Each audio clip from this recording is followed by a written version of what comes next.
Question दिया गया है कि उस समांतर चतुर्भुज का क्षेत्रफल ज्ञात करिए जिसकी क्रमागत भुजाएं vector A 3i cap plus J cap plus 4k cap है और vector B i cap minus J cap plus 4k cap है। तो देखिए, समांतर चतुर्भुज का क्षेत्रफल ज्ञात करने का फार्मूला होता है magnitude of vector A cross vector B. तो हम लोग क्या करेंगे, सबसे पहले यहाँ से vector A cross vector B निकालेंगे। तो vector A cross vector B ज्ञात करने के लिए हम उसको सारणी के फॉर्म में लिखते हैं और लिखने के बाद मान को निकालते हैं। तो पहला इसका जो रो बनता है वो आई जे के कैप बनता है।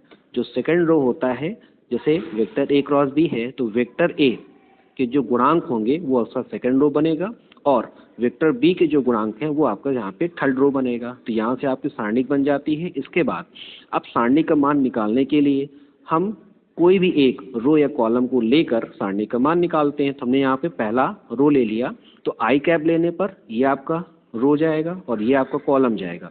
तो 1 और 1 का गुणा -4 और 4 का गुणा करेंगे तो 1 + 4 आता है और बीच में माइनस साइन लगता है, इसलिए माइनस से प्लस हो गया। इसी प्रकार जे कैप से निकालते हैं मान, फिर के कैप को लेने पर मान निकाला जाता है।